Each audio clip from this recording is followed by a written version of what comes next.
दोस्तों, हमारे कल्पनात्मक यात्रा में हमने पहले ही टेस्ट किया है कि कैसा होता अगर हम फ्लैट अर्थ पर रहते, एक क्यूब शेप्ड अर्थ पर भी और एक हॉलो अर्थ पर भी। चलिए देखते हैं कि कैसा होगा अगर अर्थ के बीच में एक बड़ा होल हो।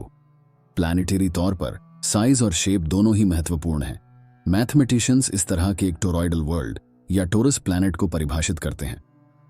मेरे लिए तो यह एक ऐसे अर्थ की बात है जो एक मीठा, फ्राइड, रिंग शेप्ड पेस्ट्री की तरह होती है।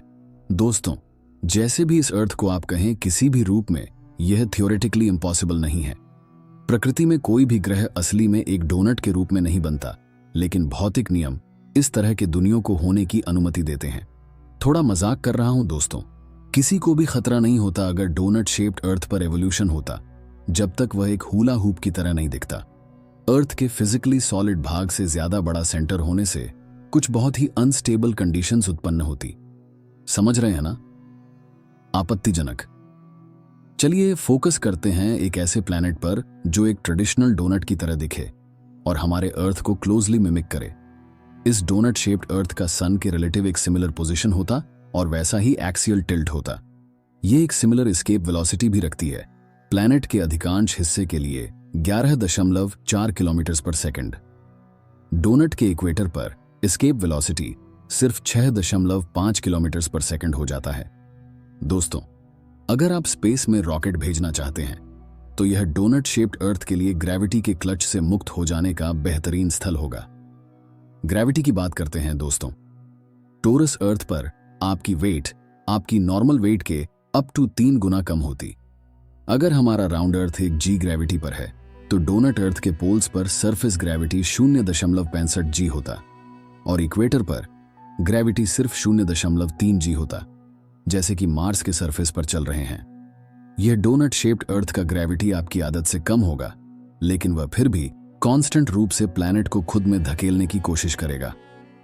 स्फीयर शेप्ड अर्थ बनने की इस इच्छा से बचने के लिए डोनट अर्थ को हमारे राउंड अर्थ से ज्यादा तेजी से घूमना पड़ेगा। इस तरह सेंट्रीफ्यूगल फोर्सेस एक्टिवेट होते हैं और डोनट होल को इंटैक्ट रखते हैं। दोस्तों, इस तेजी से रोटेशन की वजह से अर्थ पर एक दिन सिर्फ 2 घंटे 50 मिनट का होता। या अगर आप ट्रेडिशनल 24 आवर डे को ही फॉलो करना चाहते हैं तो आपको कम से कम 8 बार दिन में सनराइज और सनसेट का सामना करना पड़ेगा। दोस्तों, आपको दिन रात में काम करने और दिन के कुछ घंटे सोने के लिए एडजस्ट करना पड़ेगा। लेकिन यह जानवरों के लिए भी मुश्किल हो सकता है जो मून और सन के पैटर्न्स के साथ सिंक होते हैं ब्रीडिंग, माइग्रेशन और हंटिंग के लिए। अच्छी खबर यह है कि हमारे पास वही रहेगा। ज्यादातर वह होल की तरफ खींचा जाएगा और प्लैनेट के बीच में ऊपर नीचे होगा, या फिर डोनट के बाहरी किनारों की ग्रेविटी से प्रभावित होकर वह अर्थ के इर्द गिर्द फिगर 8 ऑर्बिट बनाएगा। बुरी खबर यह है कि कोई भी ऑर्बिट अर्थ के टाइड्स पर असर डालेंगे और थोड़ा सा व्यर्थ होगा। दोस्तों, समुद्रों की पानी के लेवल्स इतने अनस्टेबल हो सकते हैं कि कुछ कोस्टल सिटीज बनने का सवाल ही नहीं आएगा। ओवरऑल डोनट अर्थ पर जो मौसम होगा वह हमारे राउंड अर्थ पर जैसा ही होगा। पोलर रीजन्स में ठंडक होगी और इक्वेटर पर गर्मी। टोरस प्लैनेट पर देश कहां स्थित होंगे यह कहना मुश्किल है दोस्तों, लेकिन टॉपोग्राफी के हिसाब से डोनट होल में पहाड़ होंगे जो हमारे अर्थ पर मौजूद किसी भी चीज से ज्यादा बड़े हो सकते हैं। अगर आप डोनट शेप्ड अर्थ के अंदर के किनारे पर रहना चाहते हैं तो आपको यह नजारा मिलता। दोस्तों, आप देख रहे हैं कैसा होगा सिनेरियोस के अलावा इसमें जीवन का अंत नहीं होता।